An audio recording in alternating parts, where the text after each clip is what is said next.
খুবই সহজভাবে এবং পারফেক্টভাবে কফি তৈরি করার জন্য আমি নিয়ে নিয়েছি প্রথমে একটা কফি মাগ, আর এটাতেই আমি কফি তৈরি করব। কফি প্রত্যেকেই খেতে ভালোবাসে, কিন্তু পারফেক্টভাবে অনেকেই রয়েছে যারা করতে পারে না, যার জন্য খেতেও ভালো লাগে না। তো আজকে আমি এমনভাবে তৈরি করব, খুবই সহজ পদ্ধতি যেটা, আর এভাবে তৈরি করলে খুবই সুন্দর লাগে খেতে কফি। আর একবার তৈরি করে খেলে বারবার এই কফি খেতে ইচ্ছে করবে। সবাইকে শুভ সকাল। আমার আরেকটি কুকিং ব্লগে তোমাদের সকলকে স্বাগত।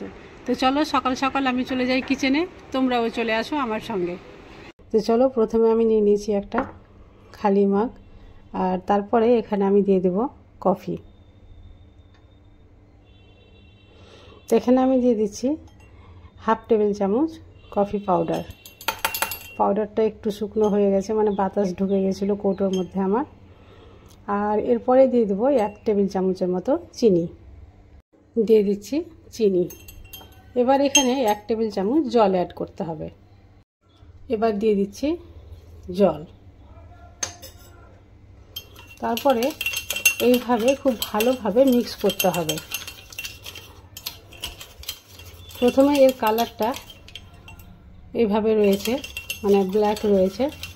এটা মিক্স করতে করতে যতক্ষণ না এর কালারটা একেবারে হালকা হয়েছে ততক্ষণ এটা বন্ধ করা যাবে না। তো আমি এইভাবে তোমাদের মিক্স করতে করতে মাঝে মাঝে দেখাবো যে এর কালারটা কতটা পরিবর্তন হচ্ছে। কিছুই করতে হবে না, শুধু এভাবে মিক্স করলেই কালারটা আস্তে আস্তে পরিবর্তন হয়ে যাবে। তোমাদের একটু কাছে থেকে দেখিয়ে দিই যে কালারটা কেমন এসেছে। দেখে বুঝতেই পারছো কালারটা আগের তুলনায় অনেকটাই হালকা হয়েছে।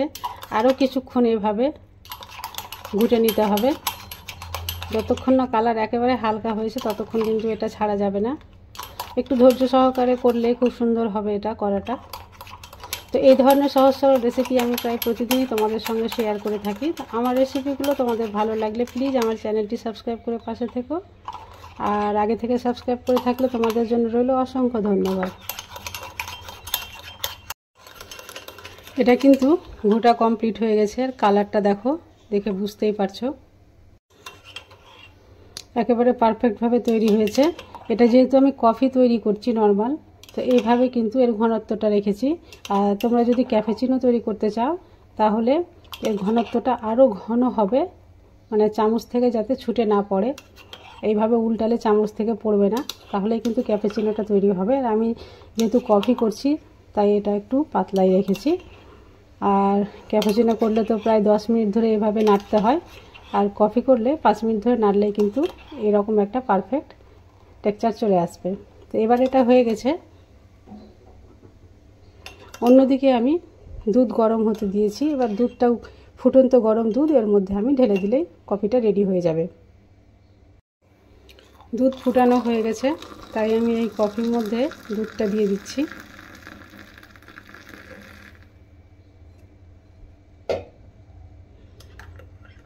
এবার চামচ দিয়ে একটু নাড়িয়ে দিলেই তৈরি হয়ে গেল আমাদের পারফেক্ট কফি। দেখতেই পাচ্ছ কত সুন্দর কালার এসছে, আর উপরে কতটা এইভাবে ফেনা তৈরি হয়েছে।